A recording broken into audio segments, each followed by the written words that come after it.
Bonjour, avant de retrouver votre podcast, je voulais vous parler d'un autre podcast Europe 1.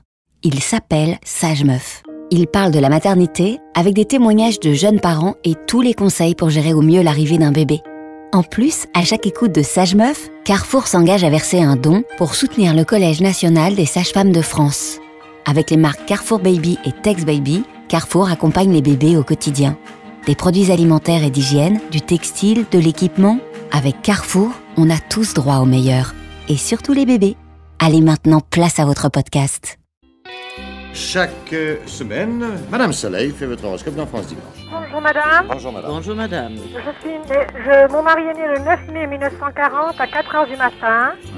Et moi je suis née le 9 septembre 1942 entre 5h et 6h. Et je voudrais savoir notre situation, notre vie commune. Est-ce que plus tard on aura des enfants par exemple? Pour le moment madame, je vous souhaite pas et je vous donne pas le conseil d'essayer d'en avoir. Oui. Alors pour le moment, abstenez-vous, c'est le plus sage.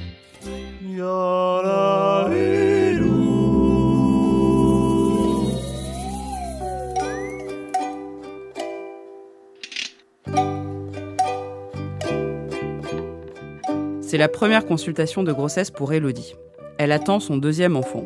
Je la connais déjà, j'étais là pour la naissance de son premier, Antoine, 5 ans auparavant, alors que je prenais mes premières gardes de sage-femme. Juste après avoir pris place dans son canapé, je l'assomme de questions comme c'est l'usage de le faire au cours de cette première consultation. On appelle même ça dans le jargon faire un interrogatoire, c'est dire. Et comment va Antoine? Est-ce que tout se passe bien?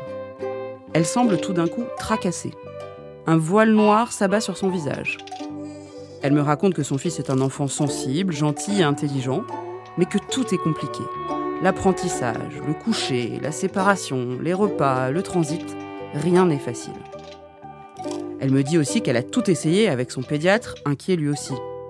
Un pédopsychiatre, un psychocomportementaliste et un autre analyste, un acupuncteur, un homéopathe et même un naturopathe. Le fameux Antoine arrive dans le salon à ce moment de la consultation. Je discute avec lui. On dirait une plante qui manque d'eau. Je me trouve immédiatement d'accord avec le pédiatre qui le suit depuis plusieurs années. Il y a un truc qui cloche.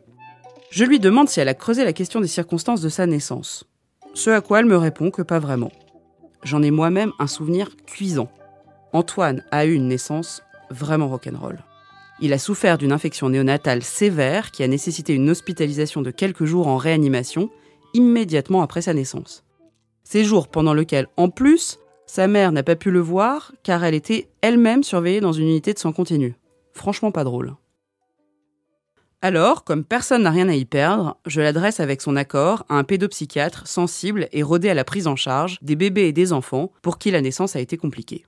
À vrai dire, je n'y crois pas franchement, mais ce sera une porte fermée de plus sur la raison des troubles dont il souffre. Retour chez eux 5 semaines plus tard pour une nouvelle consultation de grossesse. Je tombe nez à nez sur Antoine qui m'ouvre la porte. Et là, truc de malade. Je trouve un petit garçon jovial, bavard, voire même un peu chahuteur. L'exact opposé de celui que j'ai rencontré la dernière fois. Je suis estomaquée. Elodie me raconte en pleurant comment en 2 séances tout a changé, pour elle et pour son fils. Des mots MOTS posés sur les mots MAUX d'Antoine ont inversé le cours de leur vie. En substance, voici ce qu'elle m'a dit. Qu'Antoine a écouté le psy avec une concentration folle et qu'il buvait ses paroles. Qu'Antoine a posé des questions, qu'ils ont refait le fil de sa naissance et de ses premières semaines, qu'ils ont récupéré les photos et que tout lui a été expliqué. Qu'après la première séance, c'était mieux, et qu'après la deuxième, n'en parlons pas. Je peine à y croire et j'éprouve bien des difficultés à me concentrer sur mon travail. Je suis bien trop occupée à scruter et épier ce petit garçon. En pratique, j'avais quand même du mal à croire qu'un enfant ou un adulte puisse être métamorphosé par un travail psy sur une naissance compliquée. Mais ce jour-là, cette métamorphose avait un prénom. La preuve irréfutable s'appelait Antoine. Merci Antoine, car grâce à toi, j'avais des doutes et je n'en ai plus. Cette leçon me donnait une motivation et une force supplémentaires. Je devais m'attacher à mettre toujours plus le paquet pour les bébés et leurs parents, même les jours teintés de fatigue et de découragement. C'est choquant parce que d'abord, une femme enceinte, ça n'a jamais un physique très joli et c'est pas la peine de la révéler au public, je trouve. On est bien content de les avoir et puis s'il fallait en avoir un autre, je l'accepterais pareil. La France est championne d'Europe en matière de natalité avec pratiquement 2 enfants en moyenne. Dans la salle d'attente, les jeunes papas s'interrogent. La présence d'une personne qui doit apporter de l'amour en quelque sorte, oui, comme peut le faire la sage-femme. C'est nous qui tenons les maternités, faut pas perdre ça de vue, c'est vraiment la sage-femme qui tient la maternité. La maternité est toujours une source de stress pour les femmes. On va toutes être dépressives. Je vais vous ouvrir les portes de ma maison, de mon hosto et des appartes des couples que j'accompagne en ville pour vous raconter mon histoire, leurs histoires, sans phare et sans tabou. Je veux témoigner de l'expérience humaine la plus folle de l'existence, la naissance, la plus grande des déflagrations. Et dans cet épisode, on va changer d'angle de vue. Je vais donner la parole à un ancien nouveau-né qui a vécu une folle aventure. Après tout, la naissance est un événement inouï pour les parents, la famille, les soignants, voire même pour le pays. Mais ne l'est-il pas tout autant, voire plus pour nos bébés ? Ne vivent-ils pas leur première grande aventure ? Et peut-être même la plus métaphysique et la plus bouleversifiante de toute leur existence. Je m'appelle Anna Roy et je suis sage meuf comme j'aime tant le dire. Bienvenue dans Sage Meuf. Épisode 8, la déflagration dans la vie du nouveau-né. Bonjour, je m'appelle Camille et pour plus tard, je voudrais un mari et qu'il soit au pied du sapin emballé dans un paquet cadeau. Comme ça, on grandit ensemble et plus tard, on se marie. Voilà. Au revoir. Cet ancien nouveau-né, il s'appelle Martin Provost. Cinéaste connu et reconnu, il est le réalisateur notamment de Séraphine et de Violette. Et d'un film en 2017 qui s'appelle Sage-Femme. Vous me voyez venir. Pour la sortie de Sage-Femme, nous nous étions rencontrés sur un plateau de radio. J'avais appris alors que cet homme avait eu une entrée dans la vie dont on pourrait dire qu'elle est hollywoodienne. Ce qui n'est pas si mal pour un cinéaste. Alors quand j'ai pensé à la déflagration côté nouveau-né, j'ai immédiatement pensé à lui et à son incroyable histoire. Je l'ai invité et il a accepté. Et c'était vraiment sympa, car c'était la veille de la sortie de son nouveau film La Bonne Épouse, et 5 jours avant le confinement. Avec lui, on reprend l'histoire au début. Tout est parti d'une révélation inattendue sur sa naissance. Ma mère est tombée malade et je ne sais pas comment c'est venu dans la conversation et un jour elle m'a dit en fait j'ai pas dit la vérité, quand t'es né j'ai vraiment cru que t'allais mourir, on t'a sorti de mon ventre, je sais qu'on t'a posé sur moi et après je me souviens plus de rien parce qu'on m'a endormi, enfin je sais plus ce qu'on lui a fait et on t'a enlevé à moi et quand je me suis réveillé c'était le matin et t'étais dans une couveuse et t'étais là et t'avais été sauvée, c'est tout ce que je sais. Et là, je lui dis, tu vois, maman, c'est drôle que tu me racontes tout ça parce que moi, je pense qu'entre ce moment-là, je suis né à 1h du matin et je ne sais pas quelle heure, il y a eu un trou et que pendant ce trou-là, je ne sais pas ce qu'on a fait de moi, mais visiblement, j'ai été dans le couloir de la mort. Et quand elle m'a dit ça, tout de suite, je me suis dit, je vais faire un film. Je vais faire un film sur une sage-femme, sur les sages-femmes, parce que je savais que j'avais été sauvée par une sage-femme. Donc, j'ai appelé tout de suite l'hôpital Morvan à Brest où je suis né et j'ai demandé est-ce que vous avez des traces sur ma naissance, sur ce qui a pu se passer, peut-être vous notez les choses, il y a sûrement un dossier médical. Et là j'ai eu des femmes absolument adorables, souvent sages-femmes d'ailleurs, qui m'ont dit mais non, il n'y a plus rien parce que toutes les archives sont détruites tous les 20 ans. Et c'est là où je me suis dit alors comme je ne saurais jamais qui est cette femme, que je ne saurais jamais qui m'a sauvé la vie, je vais faire un film sur les sages-femmes. Ça a commencé comme ça. Martin Provost, c'est depuis qu'il est né qu'une sage-femme a eu un rôle déterminant dans les premières heures de sa vie. Mais il ne savait pas exactement ce qui s'était passé. Moi, j'ai entendu parler de cette sage-femme depuis ma naissance, puisque je savais qu'une sage-femme avait donné son sang. Et je n'en savais pas plus, mais je savais qu'on m'avait fait un truc. J'avais une cicatrice au ventre, et je savais que c'était une sage-femme qui m'avait donné son sang en dernier recours, puisque mon père, à ma naissance, avait fait tous les hôpitaux de la ville de Brest où je suis né, à la recherche de sang frais, et il n'en avait pas trouvé. Et ça, c'était qu'est-ce qui vous l'avait raconté? C'était votre maman ou c'était... Oui, c'était une histoire qui était dans la famille parce que je posais des questions, parce que j'ai une cicatrice au ventre qui me fait toujours mal d'ailleurs régulièrement. Là, vous voyez, je sors mon film demain, elle commence à me travailler à chaque naissance. C'est pour ça que je suis troublé d'être là aujourd'hui, de parler de ça, parce que je sors mon film demain et évidemment, ça commence à travailler. Comme quoi, parfois, les naissances ou les accouchements d'œuvres artistiques font écho à notre première naissance. J'en sais quelque chose. Mais revenons à l'histoire. Après la révélation de sa mère, il se lance donc dans l'écriture de son film. J'ai commencé à écrire le scénario et évidemment, il fallait que je me documente. Donc, j'ai commencé à rencontrer des sages-femmes. Et c'est là où j'ai compris qu'on m'avait fait un sérieux truc. Que l'exsanguinotransfusion, c'est long, ça dure 4 heures, je crois. Voilà. On mettait le bébé comme ça, on l'attachait, on lui vidait l'estomac, c'est ce qu'on m'a dit, et on l'ouvrait. J'ai une cicatrice quand même qui est très grande. Alors, une des sages-femmes m'a dit, c'est pas normal que vous ayez une cicatrice. Normalement, c'est par le cordon ombilical. Mais visiblement, le médecin j'ai dû me débattre, je pense. Et en plus, à l'époque, on partait du principe que les bébés ne sentaient rien. Tout à fait, oui. Ce qui est faux. Et j'ai dû m'évanouir, je pense. Et j'ai été donc branché, je crois que c'est comme ça que ça se passe, directement à cette femme. Et l'exsanguinion, c'est on pompe le sang et on injecte le sang de la sage-femme. Voilà, ça c'est mon arrivée dans la vie. Son histoire m'a cloué au sol. D'abord, la pathologie dont il souffre est vraiment rageante, car c'est une simple différence de résus de groupe sanguin entre les deux parents. Vous voyez de quoi je parle? A+, B-, AB+, AB-. Le résus, c'est le plus ou le moins sur votre carte de groupe sanguin. Cette pathologie s'appelle la maladie hémolytique du nouveau-né. Et en 1957, l'année de sa naissance, elle est relativement fréquente et surtout gravissime, car l'injection qui permet de l'éviter n'existe pas. Heureusement, à l'époque, Marcel Bessy, immense professeur de médecine, vient de mettre au point l'exsanguinotransfusion. Cela permet de sauver l'enfant environ dans 80% des cas, en renouvelant complètement le sang.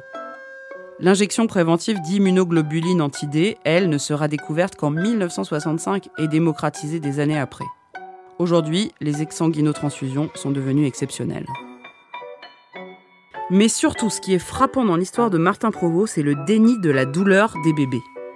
Vous pouvez croire sur parole Martin Provost quand il dit qu'il n'a pas été anesthésié. Il était commun à cette époque de dire et de penser que les nouveau-nés ne percevaient pas la douleur.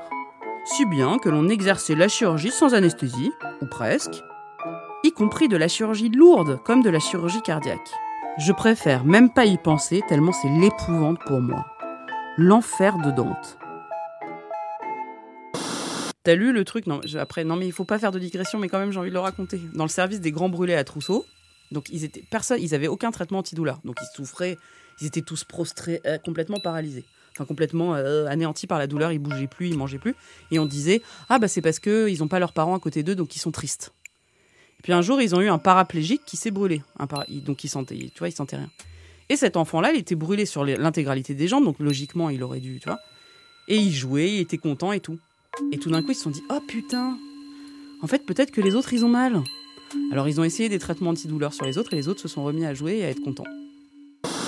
Didier Cohen-Salmon, médecin anesthésiste pédiatrique, raconte que lorsqu'il est arrivé en 86, les enfants de moins de 2 ans n'étaient toujours pas anesthésiés pour l'intervention des végétations. 1986, pas le 19e siècle. Ce qui veut dire que si vous étiez comme moi un nourrisson à cette époque, ça aurait pu vous arriver. Ce médecin fait partie de ces professionnels de santé qui ont enfin permis que les bébés puissent bénéficier d'une prise en charge suffisante de la douleur. Il n'est évidemment pas le seul, mais il a posé une sacrée pierre parmi les pierres. Il a fondé aussi l'association Sparadrap, qui est super pour accompagner les parents et aider les enfants à avoir moins peur et moins mal pendant les soins à l'hôpital. Il est aussi l'auteur d'un livre que je vous conseille et qui s'appelle En travers de la gorge. Nana de un viajerito que está por llegar. ¿En qué pancita serás? Lucero de amor. ¿Y qué nombre te darán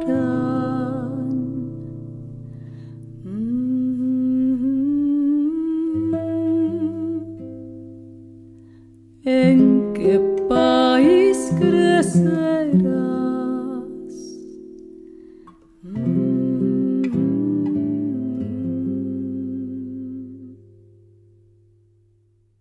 Pour comprendre ce qui lui était arrivé, Martin Provost ne s'est pas contenté d'interviewer des sages-femmes ni même de plonger dans l'histoire de la médecine. Il a voulu retrouver son propre souvenir. Il a alors fait appel à une technique marginale qui s'est répandue dans les années 60-70, le rebirth.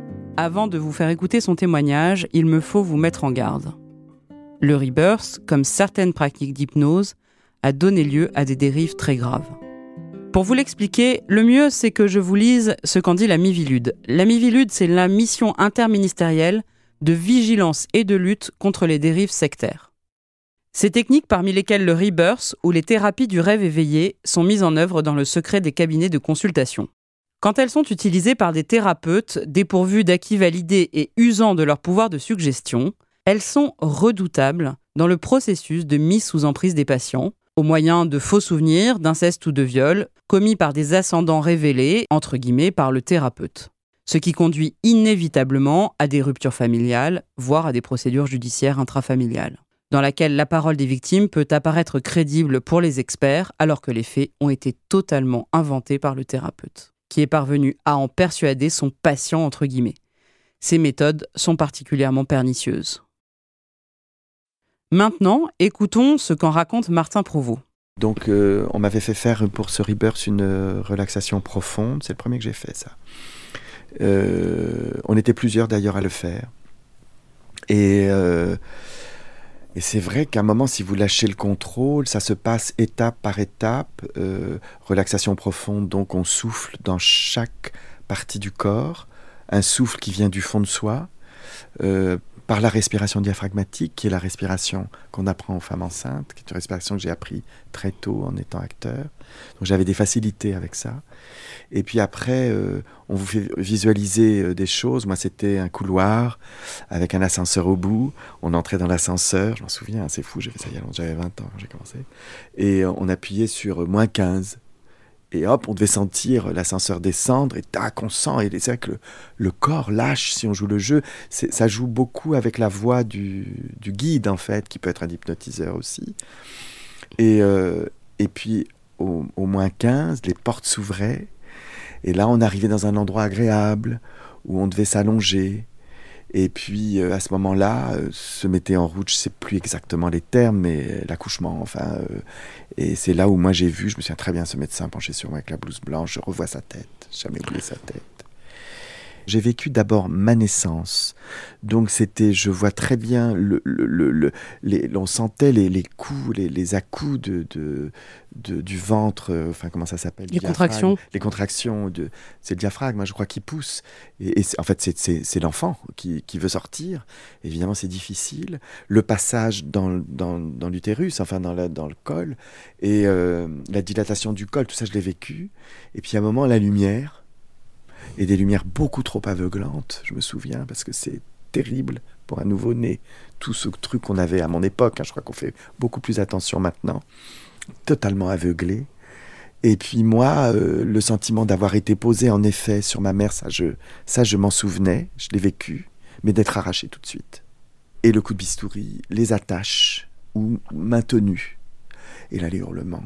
Enfin, je sais pas, une espèce de truc, jusqu'à ce que je m'évanouisse. Mais au-delà de l'impression de vécu, il y a les faits, issus de son historique médical. Une intervention médicale terriblement douloureuse pour sauver le nouveau-né qu'il fut. Et de ces faits est née une angoisse tout aussi tangible. Donc j'ai été un enfant à problème, j'avais toutes les allergies de la terre, on devait me mettre dans une chambre en plastique pour que je puisse vivre, parce que sinon je faisais des édèmes de Quink à la moindre poêle de chat, poussière, machin, enfin, c'était effrayant. Et en même temps j'étais un enfant extrêmement vivant, comme je suis toujours aujourd'hui, parce que je pense qu'il y a un côté très positif à tout ça. Et je me souviens surtout d'une sage-femme qui m'a dit « Oui, mais vous savez, monsieur... » Parce que moi, j'ai toujours l'impression d'être le bébé quand j'en parle de quelques heures. Mais vous savez, monsieur, le plus important, ce n'est pas le sang, c'est l'amour. C'est l'amour qu'elle vous a donné. Parce que nous, les sages-femmes, c'est ça que nous donnons. On ne compte pas nos heures, on ne compte rien, on donne. Et j'ai toujours pensé que ce sang que j'avais dans les veines était un don du ciel, avec un peu comme Faust, avec Méphistophélès, il y avait eu un pacte entre cette femme et moi, et que j'avais survécu grâce à elle, parce qu'elle m'a tenu, évidemment, en vie. Oui, parce que ce qu'on peut expliquer aux gens, c'est qu'en fait, vous vivez avec son sang, en fait. Ça a complètement été renouvelé. Exactement. Dans les veines, et que donc, si on part du principe, comme Goethe, que l'âme est dans le sang, j'ai l'âme d'une sage-femme. L'histoire n'est pas terminée. Martin Provost écrit et réalise son film, et à la toute fin de la production... Au moment où on fait le générique, je me suis marié. Et donc, j'ai demandé à la mairie de Brest un acte de naissance. D'habitude, vous demandez toujours un extrait de naissance. Alors, vous avez le petit papier écrit à la main. Et là, je reçois une page entière, avec exactement le début, le nom de mon père, machin. Et en bas, chose que je n'avais jamais eue, déclaré à la mairie de Brest à 11h15 le 13 mai 1957 par Yvonne André, sage-femme. Et là, j'ai eu le nom, je me suis dit, c'est elle. Et mon père, à l'époque, était sur le point de partir, il était officier de marine, il était sur le point de partir à la guerre d'Algérie. Je pense qu'il était très occupé, et c'est pas lui qui m'a déclaré. Et on m'a dit aussi que j'ai un ami d'enfance de l'école maternelle, Stéphane Huette. Du coup, il a demandé son acte de naissance quand je lui ai raconté ça. Il a été aussi déclaré par Yvonne André. C'est dingue, ça. C'est quand même extraordinaire. Donc, je pense qu'elle en faisait beaucoup à l'époque. Et son père était officier de marine aussi. Donc, tous ces hommes partaient à la guerre. Et donc, j'ai pu mettre son nom et lui dédier le film. Et j'ai mis en première image à Yvonne André, sage-femme, à la mémoire d'Yvonne André, sage-femme. Et je reçois via mon agent un mail d'une nièce d'Yvonne André, me confirmant que c'était une femme absolument exceptionnelle, qu'elle était morte dans les années 70, elle n'avait pas eu d'enfant, qu'elle avait voué sa vie aux autres et aux femmes et aux naissances, et qu'elle avait sauvé visiblement des tonnes et des tonnes d'enfants. Donc je suis né, pour moi, ça a été très important, et ils m'ont demandé, est-ce que vous voulez une photo ? Et ils m'ont envoyé une photo de cette femme avec qui j'ai passé la première nuit de ma vie.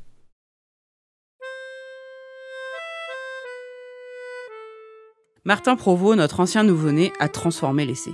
Il a fait de sa naissance chaotique et traumatique une force et une capacité à créer, en somme, à être un artiste. Enfin, ce n'est que mon humble avis, restons calmes. En tout cas, il y a plein de choses qu'on peut en retirer. D'abord, chers parents, si la question du traitement de la douleur des enfants vous intéresse, vous pouvez soutenir une association.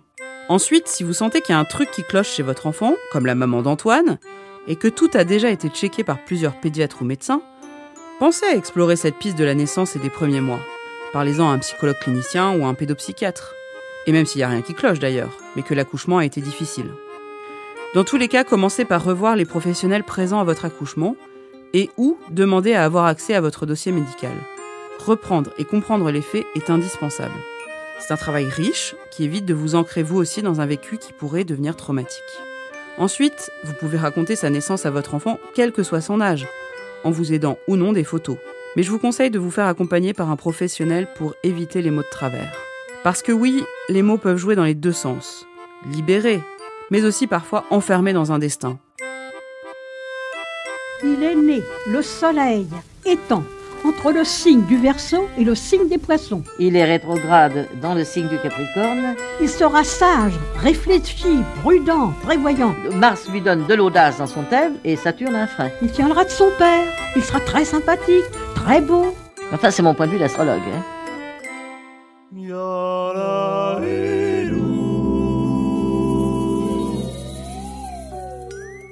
Exactement comme les trois fées penchées sur le berceau de la Belle au bois dormant. Dans certaines versions du conte, chez Grimm notamment, ces fées sont des femmes sages, soit au sens premier des sages-femmes. Ce sont des fileuses de destinée. Je ne dis pas que la vie est un conte de fées, et quand on lit les versions originales des contes, on n'a pas très envie que ça arrive. Mais quand une sage-femme vous dit « Ah bah ça va être un fonceur, lui », ou alors « Le cordon autour du cou, ça fait des enfants angoissés », ne prenez pas ces déclarations pour argent comptant, sauf si ce sont des vœux de bonheur, évidemment. Et puis, si vous avez vécu un bel accouchement, n'hésitez pas à le raconter à votre enfant, ça fait du bien les belles histoires quand elles sont vraies. Ça donne de la force pour toujours. Nous, soignants, faisons attention que nos mots ne se transforment pas en malédiction et continuons à nous battre pour que les conditions d'accueil des nouveau-nés soient à la hauteur de ce qu'ils méritent. Et devant un bébé, n'oublions jamais que nous sommes en présence d'une vraie personne, puisque c'est la vérité. Je vais commander un talkie-walkie, une tasse à coiffer de la Reine des Neiges. C'est une fille qui a des pouvoirs magiques en glace. Merci beaucoup, Père Noël. Et maintenant, je m'adresse à vous toutes et tous, anciens nouveau-nés. Si vous sentez qu'il y a quelque chose qui ne tourne pas rond dans votre vie, interrogez vos parents sur les circonstances de votre naissance si vous avez la chance de les connaître ou s'ils sont encore vivants. Voire même, adressez-vous à un psychologue clinicien, à un psychiatre ou à un psychanalyste périnataliste. Pas à n'importe qui, évidemment. Pour avoir des contacts, n'hésitez pas à vous adresser à la maternité la plus proche de chez vous. La naissance, c'est quand même le premier événement de votre vie, c'est pas rien. C'est même assez dingue quand on y pense. En quelques heures, le bébé passe de l'apesanteur à la gravité, il passe de la vie aquatique à la vie aérienne. Il découvre l'air, ses poumons se mettent à fonctionner pour la première fois. Il passe de l'obscurité ou presque à la lumière, parfois très forte. Il produit un son pour la première fois de sa vie. Il passe d'un environnement certes bruyant, avec le cœur et les intestins de sa mère, mais pas tant que ça en fait, à un environnement où les sons ne sont plus atténués. Il passe d'un environnement chaud de 37 degrés à 20 degrés. Il découvre le froid. Il expérimente le toucher, il découvre les visages. Tout est vu pour la première fois. Il peut aussi malheureusement découvrir la douleur. En fait, c'est inimaginable. À nous, parents et professionnels de santé, d'assurer un passage en douceur. À chaque fois que je rencontre un nouveau-né, je suis frappée par sa personnalité. Tous les jours de ma vie ou presque, j'examine des nouveau-nés de quelques jours. Tous me regardent et m'épient avec une telle intensité et une telle acuité que j'ai l'impression qu'ils détiennent la clé du mystère de la vie humaine. D'où venez-vous, mes tout petits ? Martin Provost se pose lui aussi la question. Et le film commence par une vision, le film se passe à Marseille, par la vision du bébé qui s'approche de Marseille et qui descend du ciel et qui va choisir la mère pendant que les parents sont en train de faire l'amour et il passe par la fenêtre. Donc c'est un plan subjectif. Et donc c'est l'histoire d'une jeune fille qui veut garder son bébé parce qu'elle tombe enceinte très jeune et que le garçon n'en veut pas et elle veut quand même garder le bébé. Et à travers cette grossesse, elle va découvrir toute son histoire et comment son père l'a abandonnée. Donc chose qu'elle ne veut pas reproduire. Et il y a dans le film le personnage joué par Ariane Ascaride qui raconte cette histoire et qui raconte à Julie-Marie Parmentier qui joue la jeune fille cette chose-là, c'est-à-dire qu'à leur naissance, comme vous disiez, c'est-à-dire que à la naissance, les bébés, juste avant leur naissance, ils savent tout, mais si on leur disait ce qu'il y avait de l'autre côté, ils seraient tellement épouvantés que un ange descend du ciel, pose le doigt sur leur bouche, entre le nez et la lèvre supérieure, et leur dit chut, et à ce moment-là, ils oublient tout, mais l'ange laisse une empreinte, c'est pour ça que cette chose-là s'appelle l'empreinte, je crois, ou le filtre, et c'est cette trace que nous avons sous les narines qui correspond au doigt de l'ange, c'est absolument magnifique, et j'y crois dur comme fer. Alors je ne sais pas qui est l'ange, mais en tout cas, disons que les anges font partie du patrimoine spirituel depuis la nuit des temps. On peut les appeler, je ne sais pas, autrement. Mais en tout cas, ce sont des énergies, en tout cas, qui sont là et qui sont en nous. Et évidemment qu'on vient de quelque part et qu'on traverse une vie pour faire des expériences, se comprendre pourquoi on est là. Enfin, pour moi, ça a un sens. Sinon, je trouverais la vie effrayante. Et elle l'est de toute façon, mais tellement absurde qu'il faudrait mieux arrêter tout de suite. Et non, visiblement, l'être humain tend toujours vers quelque chose. Il a besoin de ça. Il a besoin même de devenir bon. Donc, je pars du principe que l'univers est bon et qu'on est là pour... je ne sais pas, j'attends de mourir pour savoir.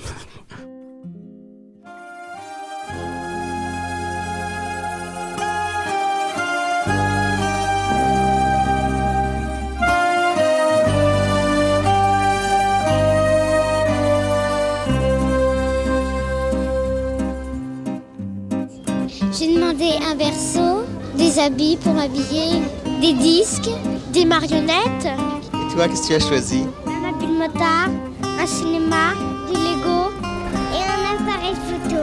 Qu'est-ce que tu es venu faire cet après-midi? Regarder les jouets avec papa et maman. Qu'est-ce que ça représente Noël pour vous? Beaucoup de dépenses. Ce podcast a été écrit par moi, Anna Roy, et si mon nom vous dit quelque chose, c'est peut-être que vous m'avez déjà vu ou que vous me voyez en ce moment même dans la Maison des Maternelles sur France 4, où je suis chroniqueuse. Une émission que je vous recommande évidemment. Sage Meuf est un podcast Europe 1 Studio, produit par Adèle Ponticelli.